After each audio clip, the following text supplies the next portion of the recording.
আলোচনা আর সমালোচনা লিওনেল মেসিকে নিয়ে এই পর্যন্ত কম হয়নি। আন্তর্জাতিক ফুটবল ও ক্লাব ফুটবলে অসংখ্য শিরোপা জিতেছেন। প্রশংসার পাশাপাশি ভক্ত সমর্থকদের দুধ্বনিও কম পাননি তিনি। এবার আর্জেন্টিনার এই তারকা ফুটবলারের আচরণ নিয়ে প্রশ্ন তুলেছেন মেক্সিকোর সাবেক এক ফুটবলার। গেল পরশু সকালে 2025 সালের প্রথম ম্যাচ খেলেছেন ইন্টার মায়ামি। লাস ভেগাসের অ্যালিজিয়েন্ট স্টেডিয়ামে ক্লাব প্রীতি ম্যাচে মায়ামির প্রতিপক্ষ ছিল ক্লাব আমেরিকা।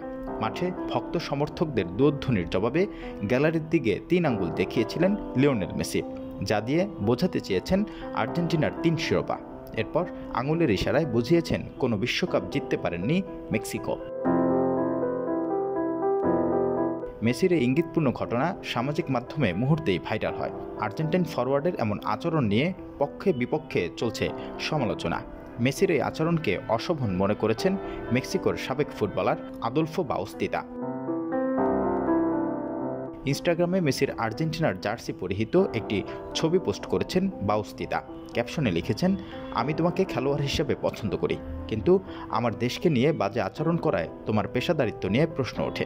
তোমার যে শিক্ষার অভাব রয়েছে তা স্পষ্ট। ক্লাব আমেরিকার বিপক্ষে প্রস্তুতি ম্যাচে 34 মিনিটে দুর্দান্ত এক গোল করেন মেসি। ক্লাব আমেরিকার এক ডিফেন্ডার হেড দিয়ে বলটা সরাতে চেয়েছিলেন, সেখান থেকে পাস দেন লুইস সুয়ারেজ। বন্ধুর পাস রিসিভ করে মাথা দিয়ে লক্ষ্যভেদ করেন লিওনেল মেসি।